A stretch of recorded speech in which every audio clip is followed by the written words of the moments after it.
안녕하세요. 코치원 플러스 박상영입니다. 제가 지금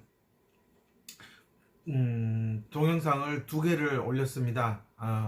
경계선 지능 이하의 학생들을 어떻게 하면 좀 더 그런 학습이나 일상생활에서의 어떤 그런 실행 능력을 향상시킬 수 있을까라는 방법에서 제가 몇 가지 이제 가이드라인을 제시해주고 있는데요. 오늘은 이제 세 번째로 학습에서나 일에서나 아이들이 그 어떤 상황에서건 항상 우선순위가 무엇인지를 스스로 정할 수 있게끔 가르쳐야 된다라는 겁니다. 사람마다 어떤 일을 하는 데 있어서 아주 자신에게 필요하고 중요한 일이 있고, 아니면 어떤 시간에 촉박하거나 아니면 상당히 빨리 처리해야 되는 어떤 긴급함의 차이에 따라서 일하는 순서가 달라진다라고 얘기를 하죠. 아마 어머님들은 훨씬 이제 그런 부분에서 집에서 아이를 가르치고 또 집안일을 하고 또 개인의 어떤 그런 직업이 있으면 또 그 일하는 데 있어서 무엇을 우선순위에 두고 하루를 이렇게 헤쳐나가느냐에 대해서 상당히 어머님들은 빠르겠지만, 이렇게 지능이 낮은 아이들의 특징 자체가 무엇이 중요하고 무엇이 긴급한지를 놓고 비교하는 능력이 상당히 떨어진다는 거죠. 그렇기 때문에 학습 상황에서도 굳이 이런 쉬운 문제는 풀지 않아도 될 거를 풀고 있거나, 아니면 정말 풀어야 되고 꼭 알아야 될 문제는 손도 대지 못하는, 이제 이러한 데서 어머님들이 상당히 답답해하고 치료사들이 이걸 어떻게 아이들을 이끌어가야 되나 하고 상당히 혼란스러워하는 것 같아요. 저는 이제 이런 경우에 있어서 우선순위를 정한다라는 겁니다. 지금 그 우선순위가 뭐냐면, 자신이 지금 꼭 알아야 되는 게 무엇인지를, 그리고 이거는 반드시 내가 살아가는데 꼭 필요하고 중요하다라는 것을 아이가 인식할 수 있다면 당연히 그것을 먼저 배우고 자신의 것으로 만들려고 하는 노력을 할 것이고요. 아무리 내가 생각해도 지금 나한테 굳이 필요하지 않아.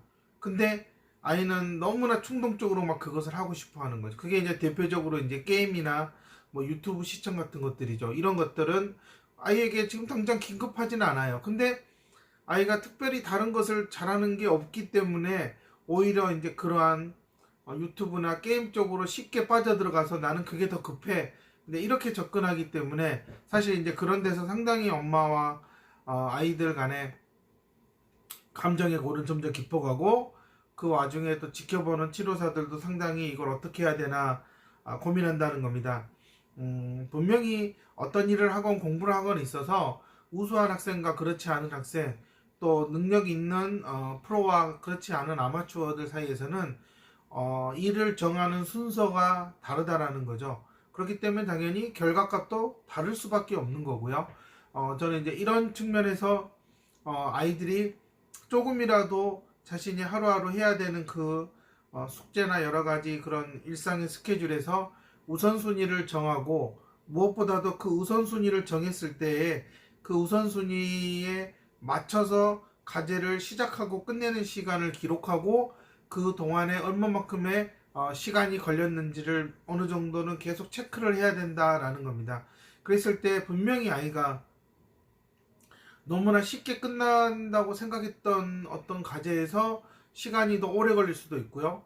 또한 너무 어려워서 나중으로 미뤘는데도 오늘따라 유난히 시간이 더 적게 걸려서 상당히 시간의 개념이 고정적이지 않고 순서에 따라서 가장 적게 걸리는 시간, 그 다음에 가장 많이 걸리는 시간, 이런 식으로 우선순위를 짰는데 점점점 기록을 해가면서 자신이 완수하는 데 걸린 시간을 체크하다 보면 점점점 아이들이 상당히 이게 패턴이 일정하지 않고 상당히 불규칙하게 끝내는 시간들이 달라진다라는 것을 느낀다는 겁니다.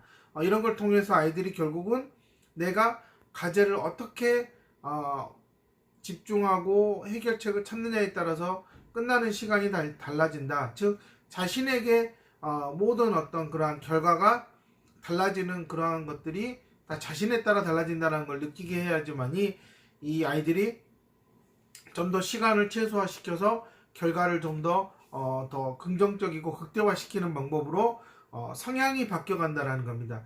이 성향이 바꿔간다는 것은 결국은 이 내면 세계의 정신 세계가 점점점 더 좋은 쪽으로 방향을 틀어간다는 거기 때문에 저는 엄마나 뭐 치료사들이 기계적으로 스케줄을 짜가지고 반복시키는 것보다는 저는 어리면 어릴수록 이렇게 우선순위를 정해서 아이가 하나하나씩 그 우선순위에 따라서 해나가면서 되는 날도 있고 5개를 하기로 했는데 5개를 하는 날도 있고 못하는 날도 있고 또 5개보다 더 많이 무언가를 할 수 있는 시간이 있고 또 그거를 끝냈을 때 놀 수 있는 시간, 끝내지 않았을 때 놀지 못하는 시간, 모든 것들을 아이가 몸소 체험하면서 느껴야 된다라는 게 제 기본적인 원칙이고, 그게 요즘에 이런 뭐 젊은 세대들에게도 상당히 중요한 삶의 방법이 아닐까라고 생각을 하는 겁니다. 그래서 우선순위를 정하는 데 있어서 처음에는 분명히 아이가 가장 빨리 최단시간에 끝낼 수 있는 과제를 우선순위로 정할 거라는 겁니다. 그렇게 하고 부모는 잘했네 못했네 오늘은 몇 개 했네가 아니라 각각의 그 선택한 우선순위에 따른 과제를 하는 데 있어서 아이가 어떠한 느낌을 가졌는지를 대화를 하셔야 된다는 겁니다. 최소한 제가 첫 번째 동영상에도 얘기 드렸지만 아이가 바로바로 처음에 시작할 수 있는 쉬운 과제부터 시작해야 되는데 그것을 최소한 3개월 이상은 유지시켜야 된다라고 했어요. 그러면 3개월 동안은 아이하고 그 매일매일 그 각각의 과제를 끝내는 데 있어서의 그 느낌을 아이가 온전히 느꼈는지 아니면 그냥 멍 때리고 멍하니 기계적으로 풀었는지에 대해서 계속 아이랑 대화를 나눠야 된다. 그러는 3개월의 과정 동안 데이터가 쌓여야지 아이하고 부모가 객관적인 데이터를 놓고 아이에 대해서 평가와 피드백을 줄 수 있다는 겁니다. 하루 뭐 일주일밖에 안 됐는데 너는 이게 됐고 안 됐고 자꾸 그런 식으로 평가를 내리게 되면 이 아이는 이렇게 자신이 시간을 최소화할 수 있는 능력이 있는 게 아니라 결국은 엄마 아빠의 잣대에서 나는 이거를 잘하는 사람 못하는 사람 이렇게 돼버리기 때문에 아이가 자신이 매일매일 해나가는 것들에 기반해서 데이터를 기반으로 스스로 평가를 내리고 냉정하게 피드백을 받아들일 수 있는 게 아니라 결국은 엄마 아빠의 잣대로만 보기 때문에 이 아이는 결코 자신을 객관적으로 바라볼 수가 없다라는 겁니다. 결국 이런 것들은 자신감이 떨어지고 자존감이 낮아지는 결과를 초래할 수밖에 없다라는 겁니다.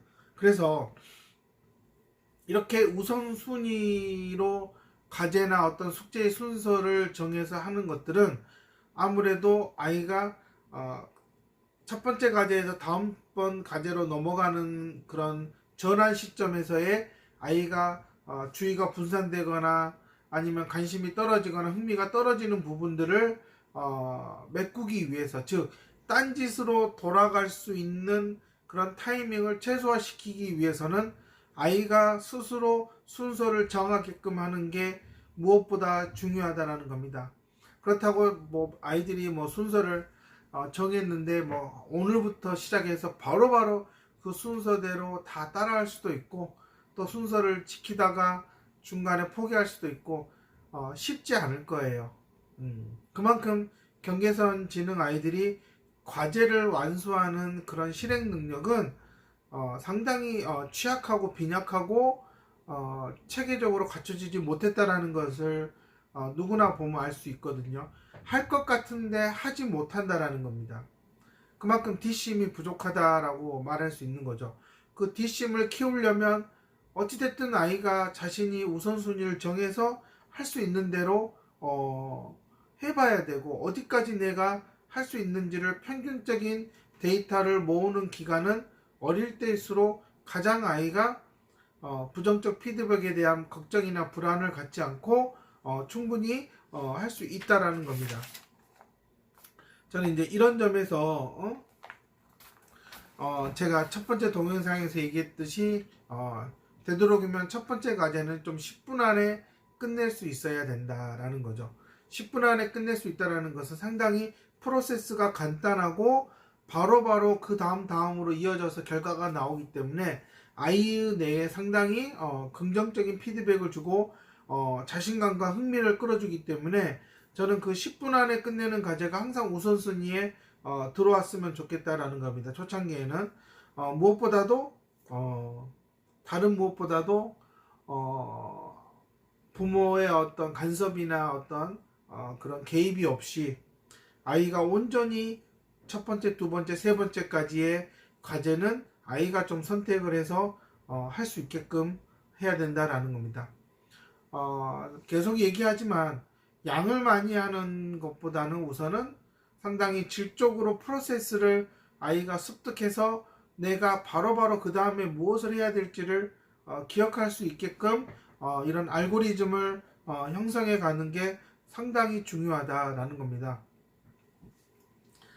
경계선 지능 아이와 정상 지능 아이들이 실제적으로 학습을 하는 모습을 지켜보면 정상 지능 아이들은 돌발 변수에 대해서 상당히 대처하고 유연성이 빠르다는 겁니다. 하지만 경계선 지능 아이들은 갑자기 돌발 변수가 생기면 마치 얼어버리는 것처럼 멘붕 상태에 빠지게 되고 그 순간에 제일 큰 문제가 되는 게 뭐냐면 처음부터 무엇을 하고 있었지라는 것까지도 놓쳐버리는 경우가 너무 많기 때문에 저는 이 세 번째 방법인 우선순위를 1, 2, 3, 세 가지까지는 아이가 스스로 정하는 것은 무엇보다도 집에서나 치료센터에서 꼭 아이가 스스로 결정하고 선택하고 판단할 수 있도록 해주는 게 저는 중요하다라는 생각을 갖고 있습니다.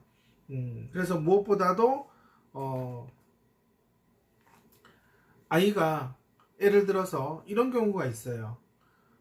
정말 첫 번째 과제도 잘 끝내고 10분 안에 끝내고 두 번째 과제도 뭐 10분 15분 안에 잘 끝났어.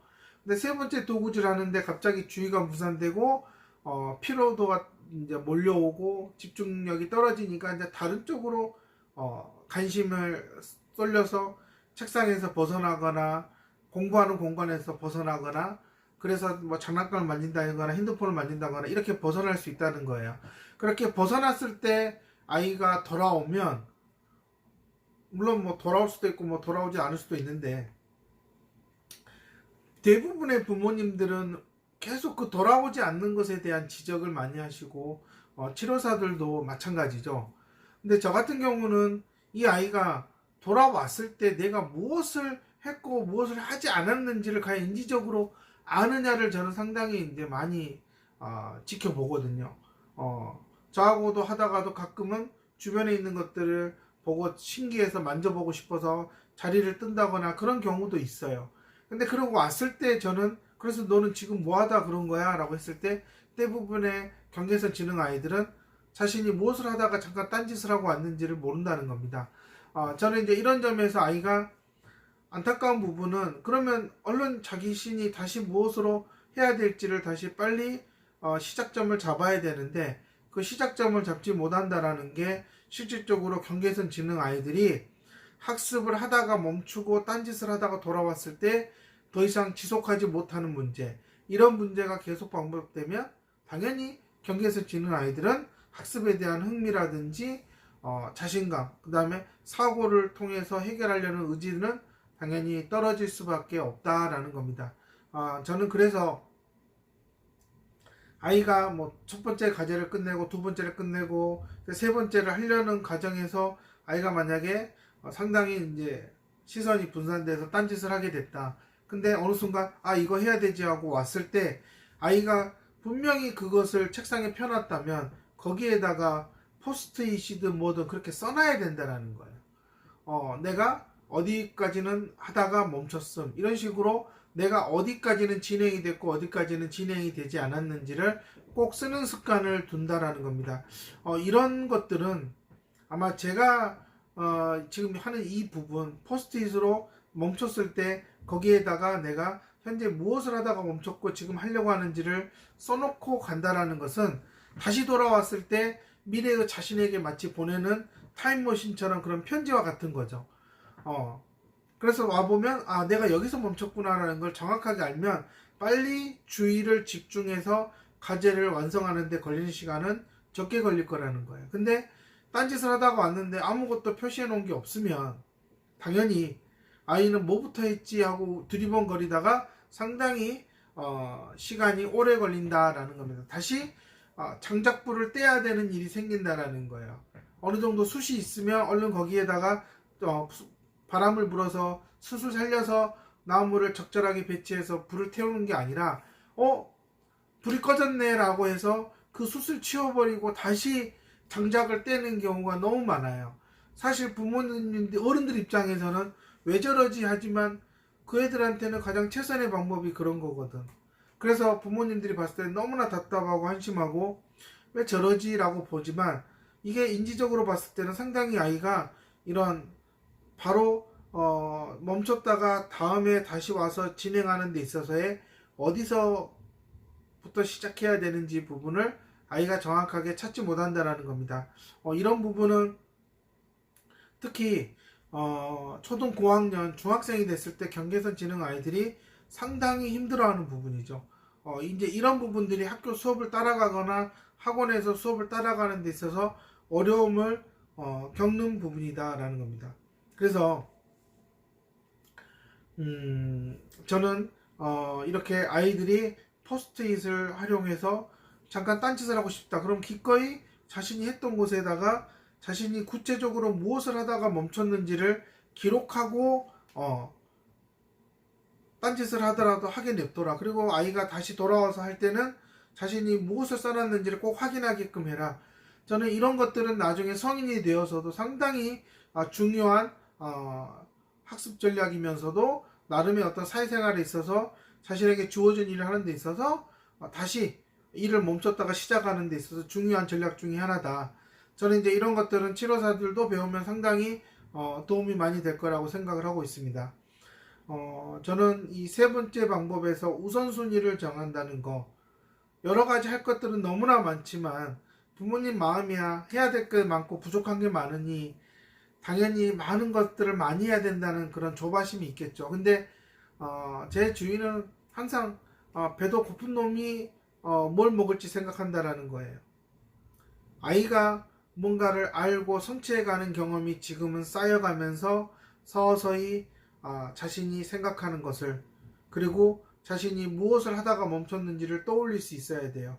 그러기에 내 기능은 항상 외부에서의 어떤 자극에 대해서 정확하게 처리할 수 있는 상태가 돼야 되는 거고요. 그런 면에서 경계선 지능 아이들은 확실히 어떤 과제를 완수하지 못했을 때 다시 돌아와서 그것을 안수하는 데 있어서 상당히 시간이 많이 걸리고 또한 오류가 많다라는 겁니다.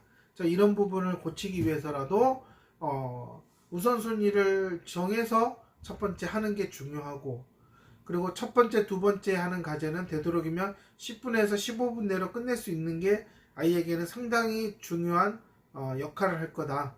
그리고 아이가 오늘 5개를 하기로 했지만 4개를 할 수도 있고 5개를 끝낼 수도 있고 6개를 할 수도 있고, 모든 그런 것들이 다 기록이 돼가면서 아이하고 시간이 흘렀을 때 객관적인 데이터를 놓고 아이가 어느 정도 아이가 자신의 능력이 향상되었는지를 스스로 알 수 있게끔 부모가 충분히 심도 있는 대화를 나눠야 된다는 겁니다. 초등학생만 돼도 자신이 잘하고 있는지 못하고 있는지는 알고 있다. 그러니 그거에 대해서 부모가 너무 많은 개입을 하는 것보다는 경계선 지능 아이들은 최대한 스스로 부딪혀서 얻는 경험이 지능을 떨어뜨리지 않는 지름길이다. 저는 그렇게 생각을 하고 있고, 그런 면에서 지금 이 동영상을 보고 있는 부모님들이나 치료사들은 항상 아이에게 뭔가 해야 될 일이 있다면 어느 걸 순차적으로 할 것인지에 대해서 아이가 생각해서 정하고, 그게 맞든 틀리든 아이가 직접 해보고 나서 수정할 수 있게끔 기회를 주는 게 좋겠다라는 겁니다. 첫 번째는 가장 먼저 쉽게 할 수 있는 그 진입 장벽이 쉬운 10분 이내의 과제를 해야 된다고 했고요. 두 번째는 뭔가 막히는 게 있거나 잘 해결되지 않는 것들에 대해서 멈추지 말고 계속 생각에 꼬리를 물게끔 이어가게끔 해야 된다. 세 번째는 내가 해야 될 일이 있다면 우선순위를 정하되 그 아이가 정한 대로 데이터를 어느 정도는 일정 기간 모아서 부모하고 치료사들이 객관적인 평가를 함께 해주면서 아이가 그 과정의 세월 동안 어떤 것들을 느꼈는지를 같이 얘기 나누는 게 상당히 경계선 지능 아이들한테는 자신이 현재 어느 위치에 있는지를 깨닫게 해주는 아주 중요한 객관적인 정보라는 겁니다. 제가 첫 번째, 두 번째, 세 번째 동영상을 찍고 제가 부탁드리고 싶은 거는 제가 동영상에서 말씀드리는 것을 잘 생각해 보시면서 엄마는 내 아이를, 치료사는 나를 찾아오는 그 아이를 앞에 놓고 그 아이가 어떤 것들을 먼저 하고 이랬을 때 가장 이상적인 결과가 나오고 만족도도 높고 아이의 얼굴의 감정이 상당히 긍정적으로 나타났는지를 한번 떠올려 보고, 그랬을 때 자신이 어느 위치에 있는 게 중요한지에 대해서 아주 객관적으로 생각한 다음에 마음속으로 다짐을 하고 이 아이에게 이 방법을 한번 써보자고 하고, 이 아이가 잘하든 못하든 일단은 어느 일정한 기간의 결과는 반드시 데이터로 축적을 해야 된다라는 겁니다. 저는 이 부분을 잘 생각해 보시고 하신다 그러면 솔직히 그냥 뭐 인지학습 치료라고 하는 그런 센터에서 하는 것들보다는 제가 알려주는 방법만 3개월을 열심히 하셔도 3개월 치료 다니는 것보다는 만큼 낫지 않을까 생각이 들고요. 그만큼 확실한 방법이다 라는 거를 저는 강조해서 말씀드리고 싶습니다. 주말인데 잘 생각해 보시고 아마 도움이 되신다 그러면 오늘 한번 아이하고 스케줄을 짜서 한번 시도해 보시기 바랍니다. 좋은 결과 있기를 바라면서 마치겠습니다.